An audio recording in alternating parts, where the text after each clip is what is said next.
యుద్ధం ఎవరిని వదిలిపెట్టదు. యుద్ధంతో ఎవరు ఏమీ సాధించలేరు. యుద్ధం విధ్వంసాన్ని సృష్టిస్తుంది. ఈ విషయాలన్నీ అన్ని దేశాలకు బాగా తెలుసు. యుద్ధంపై అనాదిగా ప్రపంచం నేర్చుకున్న గుణపాఠాలే అయినా ఈ 21వ శతాబ్దంలోనూ యుద్ధాలు ఆగటం లేదు. అందుకు ఉదాహరణ ఇజ్రాయెల్, గాజా, ఉక్రెయిన్పై రష్యా దాడులను గురించి చెప్పుకోవచ్చు. వేలాదిగా జనాన్ని యథేచ్ఛగా చంపుకుంటున్న యుద్ధాలు జరుగుతూనే ఉన్నాయి. నిజానికి యుద్ధం ఎక్కడ జరిగినా ఆ రెండు దేశాలనే కాదు, ఇతర దేశాలను కూడా ప్రత్యక్షంగా పరోక్షంగా ప్రభావితం చేస్తుంది. రష్యా ఉక్రెయిన్ యుద్ధం కారణంగా మనకేం సంబంధం లేకపోయినా అమెరికా సుంకాలు విధించడం, అది దేశంలోని రైతులకు నష్టం కలగనడం గురించి చెప్పుకోవచ్చు. యుద్ధం ఎప్పుడు జరిగినా దీర్ఘకాలిక నష్టాలను కలిగిస్తూ కొన్ని తరాలను ప్రభావితం చేస్తుంది. గతంలో సిరియాపై ఐసిస్ చేసిన దాడులు ఆ ప్రాంతాలను శాశ్వతంగా దెబ్బతీశాయి. నేటి తరం యుద్ధాలను పక్కన పెడితే చరిత్రలో నియంత హిట్లర్ కాలంలోనూ జరిగిన యుద్ధం ఇప్పటికీ ప్రభావం చూపిస్తూనే ఉంది. ఆనాడు గ్రేట్ బ్రిటన్ దేశం హిట్లర్ను ఎలాగైనా ఓడించేందుకు చివరి ప్రయత్నంగా జీవాయుధాలను, రసాయనాలను ప్రయోగించింది. ఆ క్రమంలో బయో వెపన్స్ తో జరిగిన దాడికి ఓ అత్యంత సుందరమైన ద్వీపం బలైంది.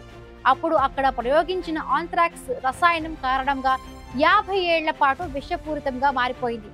రెండో ప్రపంచ యుద్ధం సమయంలో మిత్ర రాజ్యాలది ఒకటే లక్ష్యం, ఎలాగైనా నాజీల జర్మనీని ఓడించాలి. అందుకు అనేక రకాల ప్రణాళికలు రచించాలి. వాటిలో ఆంథ్రాక్స్ పథకం ఒకటి.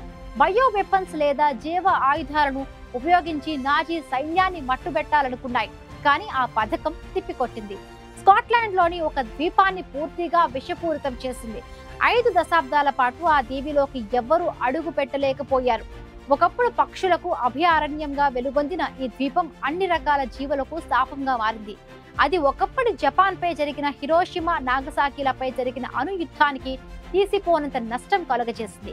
అసలు ఆపరేషన్ ఎలా జరిగిందన్న వివరాలు చాలా కాలం రహస్యంగానే ఉండిపోయాయి. ఆ ఘటన తరువాత నేటికి ఆ ద్వీపాన్ని ఆంథ్రాక్స్ ద్వీపం అని పిలుస్తున్నారు. దీన్నే డెత్ ఐలాండ్ అని కూడా అంటారు. స్కాట్లాండ్ లోని గురునాడ్ ద్వీపం దాదాపు 50 ఏళ్ల తరువాత 1990లో ఈ దీవిని సురక్షితమని ప్రకటించినప్పటికీ అక్కడ జీవితం ఇంకా సాధారణ స్థితికి రాలేదు. ఆ విషయం ఆసక్తికరంగా ఉంటుంది. 1941 చివరిలో ఈ కథ ప్రారంభమైంది. అయినప్పటికీ రెండవ ప్రపంచ యుద్ధం భీకరంగా సాగుతోంది. ఆ ఏడాది నాజీలు బయోలాజికల్ బాంబు తయారు చేసి సర్వనాశనానికి ఒడిగట్టుతున్నారనే వార్తలు వ్యాపించాయి. దాంతో మిత్ర రాజ్యాల్లో భయం మొదలైంది. ఆ వార్తతో తీవ్రంగా కలత చెందిన అప్పటి బ్రిటిష్ ప్రధాని విన్స్టన్ చర్చిల్ వెంటనే ఒక కొత్త ఆయుధాన్ని తయారు చేసుకుని దేశంలో అత్యంత రహస్యంగా నడిచే ల్యాబొరేటరీ పోర్టన్ డౌన్ లోని శాస్త్రవేత్తలను ఆదేశించారు. దాన్ని జర్మన్లపై ప్రయోగించేందుకు ప్రణాళిక రచించారు. కొన్ని నెలల పరిశోధన తరువాత పోర్టన్ డౌన్ లో శాస్త్రవేత్తలు ఆంథ్రాక్స్ ఉపయోగించి జర్మన్లపై దాడి చేయవచ్చని కనుగొన్నారు. నిజానికి ఈ సంస్థను మొదటి ప్రపంచ యుద్ధంలో విషవాయువుల అధ్యయనం చేయడానికి స్థాపించారు. రక్షణ శాఖ సీక్రెట్ ల్యాబొరేటరీలో బయాలజీ డైరెక్టర్ పాల్ ఫిల్టెస్ అందించిన వివరాల ప్రకారం ఆంథ్రాక్స్ నింపిన గుళికలను జర్మనీలో వదిలితే పశువులు వాటిని వేస్తాయి. అలా వాటి శరీరంలోకి చేరి వాటి ద్వారా వచ్చే ఉత్పత్తుల ద్వారా అంటే మాంసం, పాల ఉత్పత్తుల పరిశ్రమ దెబ్బతింటుంది. ఆ రకంగా ఆంథ్రాక్స్ ప్రభావం మనుషులకు వ్యాపించి ప్రజలను భయోందోళనకు గురిచేస్తుంది. స్థూలంగా ఇది ఆనాటి చర్చిల్ ప్లాన్. 1942లో ఈ పథక రచన జరిగింది. ఆంథ్రాక్స్ గుళికల ఆలోచన వినగానే ఉత్సాహంతో బ్రిటిష్ మిలిటరీ అధికారులు దాన్ని వెంటనే పరీక్షించాలనుకున్నారు. కానీ ఎక్కడ, ఎలా? దీనికోసం జనావాసం లేని మారుమూల ప్రాంతం కావాలి. అయితే ప్రధాన భూభాగం నుంచి అక్కడికి చేరుకోగలిగే వెసులుబాటు కూడా ఉండాలి. తాము అక్కడ ఈ ప్రయోగం జరిపినట్టు ఆనవాలు కూడా దొరకకూడదు. అలాంటి ప్రాంతం గురించి అన్వేషణ చేశారు. చివరాఖరుకు గ్రుయినాడ్ ద్వీపం అందుకు అనువైనదని భావించారు. కేవలం 2 చదరపు కిలోమీటర్ల విస్తీర్ణంలో ఉన్న ఈ దీవి గైర్లోచ్, ఉల్లాపూల్ మధ్య ఉంటుంది. ప్రభుత్వ ఆదేశంతో వెంటనే రక్షణ మంత్రిత్వ శాఖ రంగంలోకి దిగి ద్వీపాన్ని సర్వే చేసింది. ప్లాన్ ప్రకారం ముందుగా ఆ దీవిని కొనేయడానికి అధికారులు నిశ్చయించారు. దాని యజమానులైన మోలీ డన్ఫీ, ఆమె భర్త కల్నల్ పీటర్ డన్ఫీ చర్చిలకు సన్నిహితులుగా ఉండేవారు. ఆ ఐలాండ్ ను కేవలం 500 పౌండ్లకు, అంటే మన కరెన్సీలో సుమారు 50,000 రూపాయలకు బేరం కుదిరింది. అలా ఒక అందమైన అభయారణ్యం జీవాయుధం ప్రయోగ ఫలితాలను పరీక్షించేందుకు వేదికైంది. గ్రుయినాడ్ దీవిలో ఆంథ్రాక్స్ వల్ల జరిపే విధ్వంసం సీక్రెట్ ఆపరేషన్ గా ఉంచారు. అయితే ఆ ప్రయోగం ఎలా జరిగిందన్నది చాలా కాలం రహస్యంగానే ఉండిపోయింది. దీనిపై రకరకాల పుకార్లు వచ్చాయి. అయితే 1997లో బ్రిటన్ రక్షణ శాఖ దాచిపెట్టిన ఒక వీడియోను విడుదల చేసింది.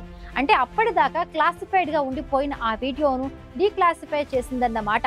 అందులో ఈ పూర్తి ప్రయోగం తాలూకు వివరాలు ఉన్నాయి.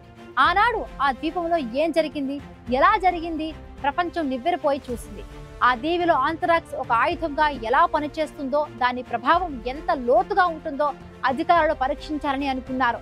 పోర్టెన్ డౌన్ శాస్త్రవేత్తలు ఆంథ్రాక్స్ బాంబులను జాగ్రత్తగా ప్యాక్ చేసుకుని ఉత్తరం వైపుకు వెళ్లారు. గ్రునాడ్ ద్వీపం చేరుకున్న తరువాత 80 గొర్రెలను అక్కడ వదిలారు. వీటిని వేర్వేరు పెట్టెల్లో ఉంచారు.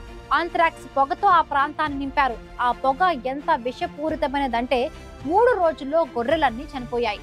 ఒక మేఘం ఎగురుకుంటూ వచ్చి గొర్రెలను సమీపించడం అక్కడి స్థానికులు చూశారు. ఆనాటి ఆంథ్రాక్స్ విలయం ఎంత దారుణంగా ఉంటుందో ఘటన జరిగిన 20 ఏళ్ల తరువాత బయటకు వచ్చింది. తెల్లటి ఆ మేఘం గొర్రెలను చంపడంలో ఆంథ్రాక్స్ ప్రభావం చూపించింది కాబట్టి ఈ ప్రయోగం విజయవంతమైందని శాస్త్రవేత్తలు భావించారు. అయితే మనుషులపై ఇది అంత ప్రభావం చూపించదనే నిర్ణయానికి వచ్చారు. మనుషులపై ప్రయోగించడానికి ఇంతకన్నా శక్తివంతమైన బయోలాజికల్ ఆయుధాలు కూడా వారి వద్ద ఉన్నాయి. నిజానికి ఆంథ్రాక్స్ అనేది ప్రాణాంతకమైన బ్యాక్టీరియా. దీన్ని పీల్చితే ప్రాణాలకే ప్రమాదమని చాలాసార్లు రుజువైంది. ఈ బ్యాక్టీరియా ముక్కు ద్వారా శ్వాసకోశ వ్యవస్థలోకి చేరి ఊపిరితిత్తులను నాశనం చేస్తుంది. ఇది ప్రాణాంతకం. అయితే ఆంథ్రాక్స్ కు ఉండే ఒక లక్షణం మేరకు అది నేలపై ఎక్కువ కాలం కొనసాగుతుంది. ప్రయోగం పేరిట నాటిన వాటి బీజాలు 40 ఏళ్ల నుంచి 50 ఏళ్ల వరకు నిక్షేపంగా ఉంటాయి. కొన్ని సందర్భాల్లో పరిస్థితులు అనుకూలిస్తే అవి 200 ఏళ్ల వరకు జీవిస్తాయని తేలింది. అయితే ఆనాడు జంతువులపై ప్రయోగించిన ఆంథ్రాక్స్ ప్రభావం ఎంత లోతుగా ఉంటుందో శాస్త్రవేత్తలు అంచనా వేయలేదు. దాని వలన ద్వీపంలోని వేల మొత్తం విషపూరితంగా మారింది. అది స్కాట్లాండ్ తీరంలోని మరికొన్ని ప్రాంతాలకు కూడా వ్యాపించిందని అనేక పరిశోధనల తరువాత బయటపడింది. ఈ ప్రయోగం చేసిన 6 నెలల తరువాత కూడా అక్కడ నివసిస్తున్న అనేక రకాల పశువులు అకారణంగా మరణించాయి. ప్రమాదకరమైన ఆంథ్రాక్స్ ప్రయోగించడం వల్ల గ్రోయినాడ్ ప్రపంచంలోనే అత్యంత విషపూరిత ప్రాంతంగా మారింది. 24 ఏళ్ల వరకు ఈ ప్రాంతాన్ని పూర్తిగా వెలివేశారు. ద్వీపంలోకి ఎవ్వరూ అడుగు పెట్టకూడదని, అది డెత్ ఐలాండ్ గా మారిందని చుట్టుపక్కల ప్రజలకు తెలిసిపోయింది. బ్రిటిష్ రక్షణ శాఖ అక్కడ ఏదో రహస్య ప్రయోగం నిర్వహించిందని కూడా అందరికీ అర్థమైంది. కానీ వాస్తవంగా అసలేం జరిగిందో మాత్రం ఎవ్వరికీ తెలియదు. కొన్ని దశాబ్దాల వరకు ప్రభుత్వం నిజాన్ని దాచిపెట్టింది. అప్పట్లో మీడియా ఇప్పుడు ఉన్నంతగా ప్రభావవంతంగా లేదు కాబట్టి ప్రజలకు వాస్తవాలు తెలియరాలేదు. 1971లో ఆ విషయంపై దర్యాప్తు కూడా చేశారు. కానీ విషయాన్ని తొలగించడానికి చాలా ఖర్చు అవుతుందని అధికారులు అంచనా వేశారు. పైగా ప్రభుత్వంపై ఆ ద్వీపాన్ని శుభ్రపరచాలనే ఒత్తిడి కూడా లేకపోవడంతో అలా వదిలేశారు. ఎటకెలకు 1990 ఏప్రిల్ 24న గ్రునాడ్ ద్వీపం ఆంథ్రాక్స్ నుంచి విముక్తి పొందిందని బ్రిటిష్ ప్రభుత్వం ప్రకటించింది.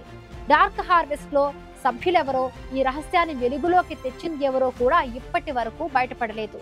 అది గ్రునాడ్ ద్వీపం కథ. అందమైన ద్వీపం వినాశనానికి గురై మళ్ళీ కొన్ని దశాబ్దాల తరువాత ఇప్పుడు ఊపిరి పీల్చుకుంటోంది.